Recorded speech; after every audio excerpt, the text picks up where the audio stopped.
तर आपण problem number 38च्या याच्या आधीच्या व्हिडिओमध्ये कॉस्ट शीट घेतलेले आहोत. आता त्याचा आपण टेंडर बघूया त्याच उदाहरणाचं.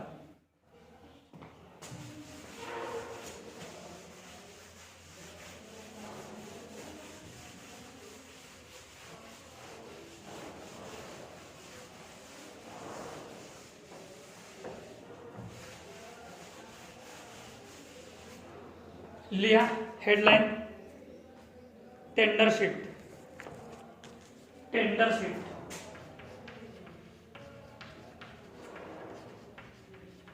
टेंडर शीट डाव्या बाजूच्या कोपऱ्यात प्रोडक्शन. प्रोडक्शन तुम्हाला काही दिलेलं नाही आहे आणि इथे लिहा पिरियड.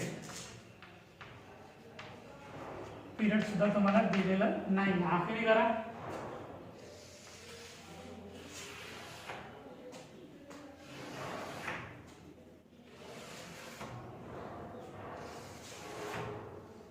पहिला पॉइंट राहील आपला आखणी करून घ्या. Particulars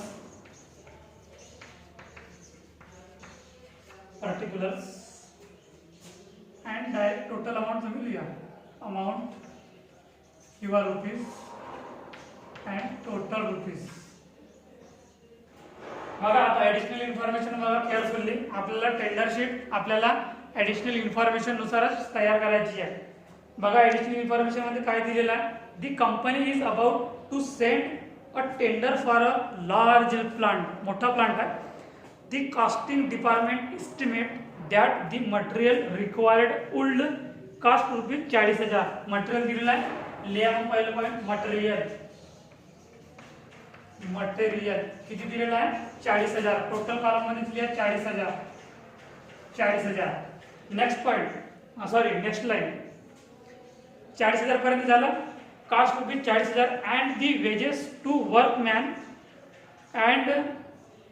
and the wages to workman for making the plant would cost rupees 24,000. म्हणून लिहा वेजेस 24,000 प्लस वेजेस लिहा 24,000. लिहिला वेजेस 24,000. याचे टोटल करा. 40, 50, 60, 64,000. 64,000 हा राहणार तुमचा prime cost.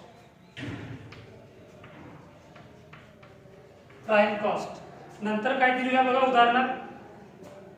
The tender is to made a net profit of 20% on the selling price. म्हणजे शेवटचा पॉईंट दिलेला आहे प्रॉफिटवर 20%. पण त्याच्या आधी आपल्याला काय काय कॅल्क्युलेशन करावं लागतोय. Factory on cost, office on cost, selling and distribution expenses. या 3 पॉईंट बद्दल आपल्याला काहीच माहिती दिलेली नाही आहे. परंतु आपल्याला ते कॅल्क्युलेशन करावं लागेल. प्राइम कॉस्ट नंतर ते आपल्याला कॅल्क्युलेशन करावं लागेल. कशा प्रकारे कॅल्क्युलेशन करायचे आहे याच्या आधीच्या व्हिडिओमध्ये आपण कॅल्क्युलेशन केलेले आहोत. म्हणून लिहा plus factory on cost. Factory on cost संबंधी काय दिलेलं आहे तुम्हाला. आता कोणतंच काही दिलेलं नाही आहे. पण वर्क ओव्हरहेड तुम्हाला कॉस्ट शीट वर दिलेला आहे. वर्क ओव्हरहेड चार्जेस आणि याच्यानुसार आपल्याला ते पर्सेंटेज कॅल्क्युलेशन करावं लागेल. इकडे लिहा वर्किंग नोट. इम्पॉर्टंट आहेत हे वर्किंग नोट्स. लिहा वर्किंग नोट्स मध्ये. कारण की तुम्हाला उदाहरणाच्या सुरुवातीलाच विचारलेलं आहे. D point the percentage of general on cost to work cost. आपल्याला इथे पर्सेंटेज कॅल्क्युलेशन करावं लागेल. म्हणून लिहा वर्किंग कॉस्ट शीट मध्ये आपल्याला वर्क ऑन कॉस्टला काय दिलेलं आहे वर्क ओव्हरहेड. म्हणून लिहा पहिलं point the percentage of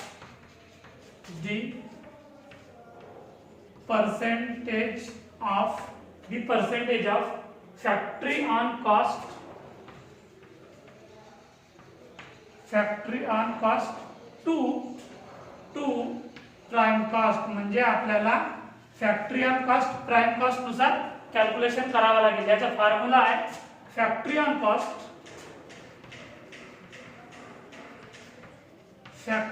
cost upon prime cost prime cost into 100. आता बघा कॉस्ट शीट मध्ये फॅक्टरियल कॉस्ट समधी काय दिलेला आहे, वर्क ओव्हरहेड दिलेला 87,472.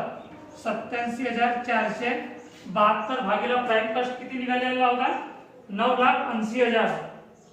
सॉरी एक मिनिट, वेजेस एक मिनिट काहीतरी दिलेलं आहे याच्यात. वेजेस ओके, बघा थोडीशी मिस्टेक झालेली आहे. आपल्याला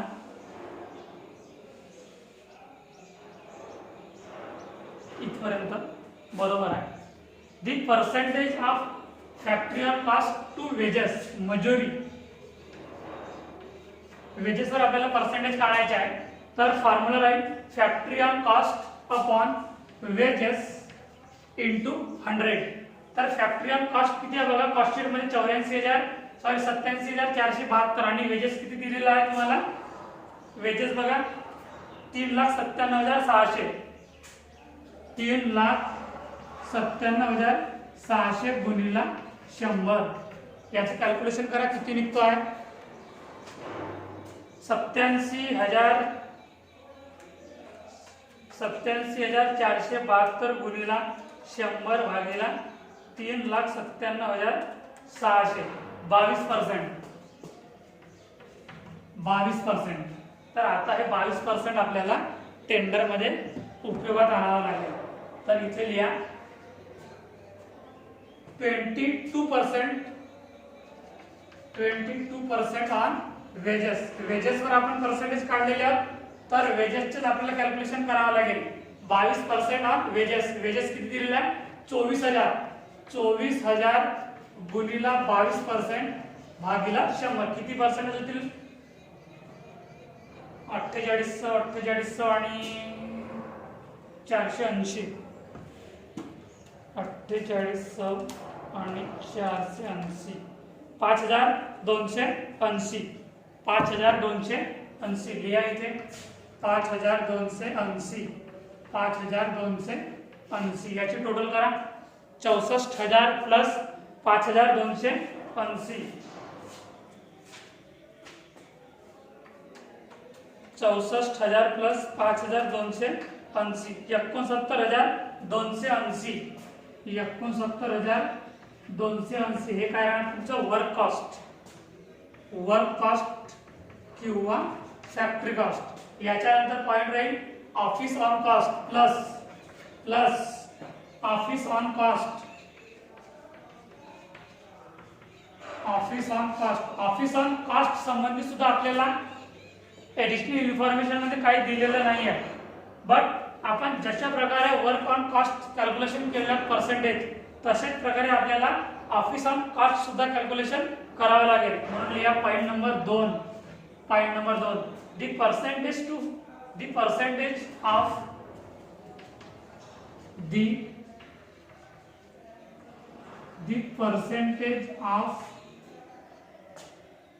ऑफिस ऑन कॉस्ट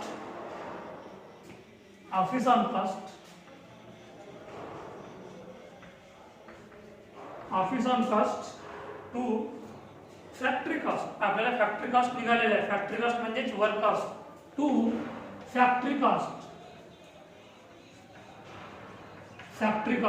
बघा कॉस्ट शीट वर बघा, एकदा नजर टाका की आपल्याला पर्सेंटेज कशा प्रकारे कॅल्क्युलेशन करावे लागतील. ऑफिस ऑन कॉस्ट बघा, फॉर्म्युला आहे त्याचा, मी वरचे मिटवतो आहे जागा नसल्यामुळे.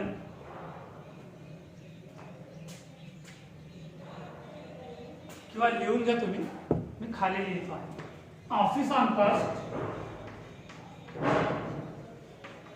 ऑन कॉस्ट काय म्हटलेलं आहे, फॅक्टरी कॉस्ट इंटू 100. बघा कॉस्ट शीटवर आपल्याला ऑफिस ऑन कॉस्ट किती दिलेला आहे किंवा ऑफिस संबंधी खर्च किती दिलेला आहे बघा. Office and general expenses 71,048. 71,048 आणि फॅक्टरी कॉस्ट किती दिलेला बघा. कॉस्ट शीटवर फॅक्टरी कॉस्ट 10,67,972. 10,67,972 गुणिला 100. याचे पर्सेंटेज कॅल्क्युलेशन करा. 71,048 भागीला 10,67,972 गुणिला 100 किती निघाला? 6.65 पर्सेंटेज निघाला. 6.65%. समजलंय कशा प्रकारे पर्सेंटेज निघालेला आहे? तर याच्यात लिहा तुम्ही, याच्यात लिहा 6.65% ऑन वर्क कॉस्ट. कारण आपण फॉर्म्युल्यामध्ये वर्क कॉस्टचा उपयोग घेतलेला आहे, तर इथे वर्क कॉस्टचा उपयोग घ्यावा लागेल आपल्याला. म्हणून वर्क कॉस्ट तुम्हाला दिलेला आहे 69,280. याची तुम्हाला 6.65% काढायचे आहे. किती आहे? 69,280 गुणिला 6.65 भागीला 100 किती निघाला आहे बघा? 69,280 गुणिला 6.65 भागीला 100 46,007. 46,007. 46,007 सॉरी 46,007 नहीं 4,007. 4,607. 4,607 याची टोटल करा. 69,280 69,280 प्लस 4,607 73,887. 73,887 हे राहणार तुमचं ऑफिस कॉस्ट किंवा cost of production. Office cost किंवा कॉस्ट ऑफ प्रोडक्शन. एवढं समजलं विद्यार्थी मित्रांनो? तुम्हाला काही पॉइंट्स डाउट्स असतील किंवा समजलं नसेल तर मला तुम्ही विचारत चला. मी आता या साईडचे मिटवत आहे कारण की पुढची स्टेप आपल्याला या बाजूला कॅल्क्युलेशन करता येईल.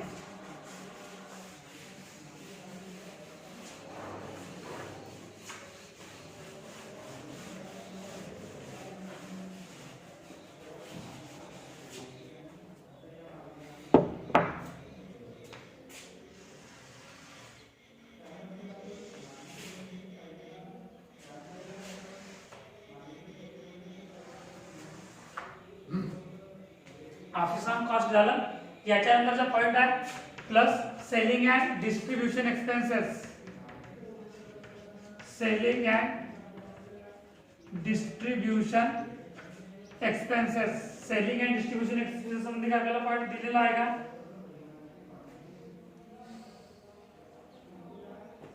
सेलिंग अँड डिस्ट्रीब्युशन एक्सपेन्सेस संबंधी आपल्याला काही पॉइंट्स दिलेला आहे का बघा वर्किंग नोट मध्ये. The tender is to made a net profit of 20% on the selling price. Selling price and then show that the amount of the tender would be if based on. आपल्याला selling संबंधी काही points इथं दिलेला नाही आहे की नेमकं selling price आपल्याला कशावर कॅल्क्युलेशन करावं लागेल कारण की शेवटी सेल्स होत आहे. तर याच्यात आपल्याला डॅश द्यावा लागेल. अमाउंट्स दिलेले नाही आहे. याची टोटल आहे 73,887. 73,887 हे राहणार तुमचं टोटल कॉस्ट.